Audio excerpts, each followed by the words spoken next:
The air in Northern California during the late 1960s was thick with change, but as the decade waned, that fragrance turned sour. The idealistic echoes of the summer of love were fading, replaced by a cold paranoia that would soon have a name. It began in the shadows of lovers' lanes, where the silence was shattered by a handgun. On a frigid December night in 1968, at Lake Herman Road, David Faraday and Betty Lou Jensen were looking for a quiet moment away from the world, only to find a monster waiting in the dark. There was no motive, no robbery, and no mercy, only a calculated execution that left Vallejo reeling. The horror deepened on the 4th of July, 1969. At Blue Rock Springs Park, Darlene Ferrin and Michael Mageau sat in a parked car, thinking the terror of the previous winter was a fluke. But the headlights that swung behind them didn't belong to a traveler. A man stepped out, a silhouette against the darkness, and unleashed a hail of bullets. Darlene died, but Michael survived to tell of a shooter who acted with the surgical precision of a butcher. This was not a crime of passion. It was a demonstration of power. Then came the letters. On July 31st, 1969, the mailrooms of the San Francisco Chronicle, the San Francisco Examiner, and the Vallejo Times-Herald received envelopes that changed criminal history.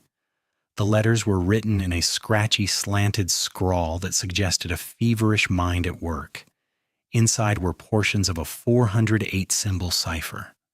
The writer demanded these codes be printed on the front page, or he would go on a rampage. He didn't sign his name yet, but he signed his intent with blood. Yet the city was gripped by a frantic energy.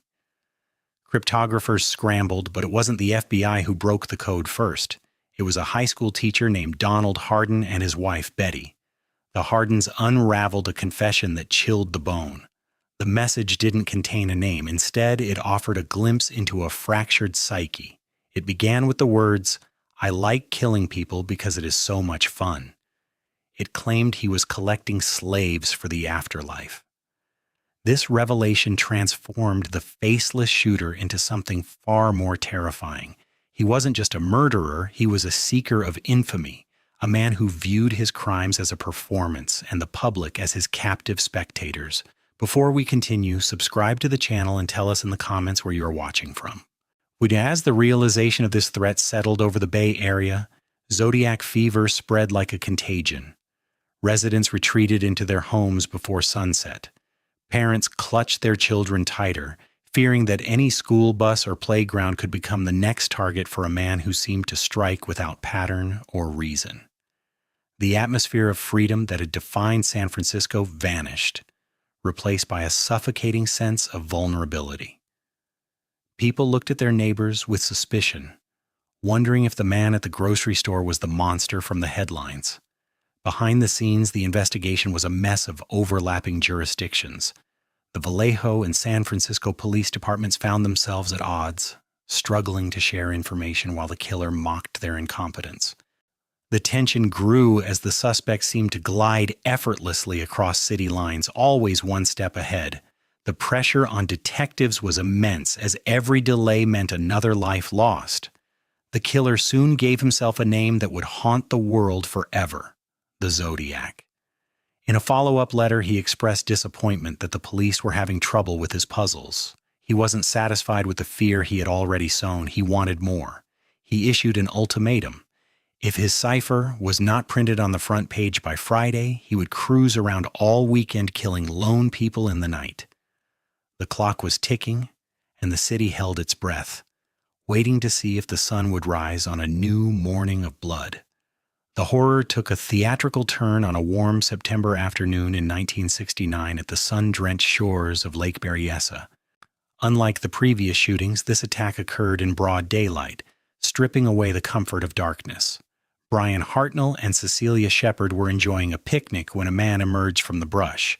He was an apparition from a nightmare, draped in a heavy black executioner's hood that squared off at the shoulders. A white cross-circle symbol, the mark that would become synonymous with terror, was stitched onto the chest. Brian attempted to negotiate for their lives, offering his wallet and car keys to protect Cecilia. But the hooded figure remained unmoved, claiming he was an escaped convict who needed money for travel. It was a cruel fabrication. After binding the couple, he produced a long, serrated knife and began a brutal assault that defied human comprehension.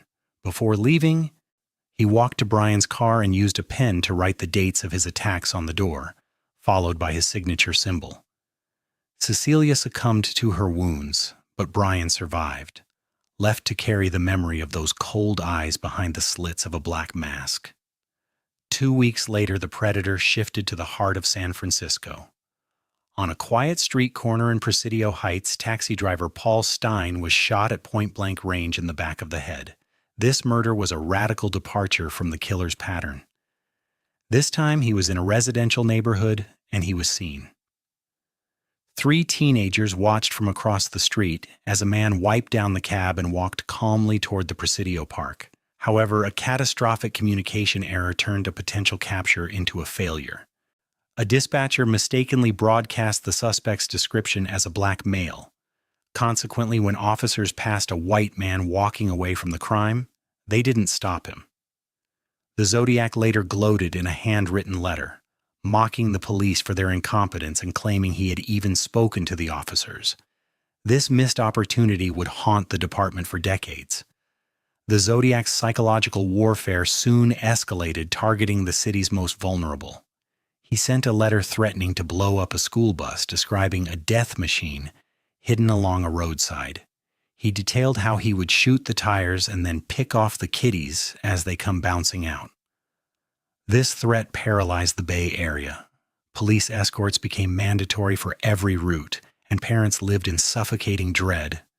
During this period, the killer sent the 340 Cipher, a grid of complex symbols that defied logic. The greatest cryptographers at the CIA and FBI spent months attempting to decode it, only to meet a wall of silence. It felt as though investigators were locked in a game with a malevolent intelligence that existed just beyond the reach of law enforcement. In the middle of this storm stood Dave Toschi and his partner Bill Armstrong. Toschi, with his signature holster and bow ties, was a veteran investigator, but the case began to consume him. The killer took a personal interest in the inspector, addressing letters to him and mocking his reputation. The pressure was unrelenting as media demanded answers. Suspects were interrogated by the hundreds, but one name surfaced frequently: Arthur Lee Allen. A former teacher with a history of disturbing behavior, Allen possessed a Zodiac brand watch and made chilling statements about hunting humans with a flashlight attached to his gun. Yet despite circumstantial links, physical evidence remained absent. His fingerprints didn't match, and his DNA did not align with the stamps. He was a ghost hidden in plain sight. Just as fatigue settled over the city, the Zodiac sent one final proof. Tucked inside an envelope was a blood-soaked piece of Paul Stine's shirt, a gruesome trophy sent to prove that he was still active, still watching, and still ahead. This gruesome trophy was a dark bridge between the killer and the public, proving he remained in control. The blood-stained scrap of Paul Stine's shirt served as a final, visceral connection to a monster that was slowly fading into the shadows of the California pines. As the mid-1970s approached, the frenetic energy of the Zodiac's communication began to wane. The bravado that once saturated the pages of the San Francisco Chronicle turned into a long, haunting silence. By 1974, the ink seemed to have run dry, and the predator drifted into the dense gray fog of history. He became a ghost, leaving behind a trail of shattered lives and a police department forever burdened by the weight of an unsolved enigma. For Dave Toschi and Bill Armstrong, the silence was not a relief. It was a lingering wound that refused to heal. The quiet wasn't a peace. It was a heavy, suffocating blanket that settled over the city. Investigators who had dedicated their lives to the hunt found themselves looking at old photographs, searching for a detail they might have missed in the primary investigation. The case didn't reach a climax. It stagnated, leaving the families in a state of perpetual mourning. Every anniversary brought fresh pain. a reminder that the man who had stolen their loved ones was still out there, laughing at the world's failure to find him. Decades passed, and the yellowed files became the stuff of legend, fueling countless theories. Then, in December 2020, a flicker of light finally pierced the darkness. A team of amateur code breakers from around the world using modern computing power finally cracked the infamous 340 cipher. The world held its breath, expecting a name or a confession. Instead, the decoded message revealed the same chilling narcissism that had defined the killer's early letters. "I hope you're having lots of fun in trying to catch me," it read. It spoke of a delusional belief in a paradise where his victims would serve him. There was no signature, just a cold, digital echo of a taunt sent half a century earlier. The breakthrough was a testament to human persistence, a bridge built across time by people who refused to let the killer have the last word. Yet it was a crushing blow. The cipher was a masterclass in psychological warfare, a puzzle designed to waste time rather than provide answers. Modern investigators shifted their focus to the physical evidence left behind. In an era where the Golden State Killer was unmasked through genetic genealogy, hope surged for the Zodiac case. However, the tragedy lay in the limitations of 1960s forensics. The DNA samples extracted from the back of the Zodiac stamps were severely degraded and partial. Investigators were caught in a frustrating limbo, possessing enough material to exclude suspects like Arthur Lee Allen, but not enough to point to the true culprit. Allen remained the most compelling figure, a man whose life was a constellation of suspicious patterns. Yet he died in 1992 without ever being charged, taking his secrets to the grave and leaving behind a legacy of what-ifs that continue to haunt the SFPD. The Zodiac changed true crime forever. He wasn't just a murderer, he was a director, turning the Bay Area into a stage and the citizens into his terrified audience. He understood that infamy was a form of immortality. His cross-circle symbol became a permanent brand on the American psyche. The case remains open today, a testament to tragic near misses and technical errors. The mystery persists not because of the killer's brilliance, but because of heartbreaking mistakes and the limitations of 1960s tools. Ultimately, the most terrifying realization is that the Zodiac was likely someone ordinary. He could have been the man in the grocery store, the neighbor who mowed his lawn, or the coworker who never fit in. He lived in the gaps between the evidence, a predator hiding in plain sight. As years turn into centuries, his face remains blank, a mirror reflecting our deepest fears. Somewhere, the truth remains buried, and the ghost in the machine continues to watch us from the dark, forever out of reach.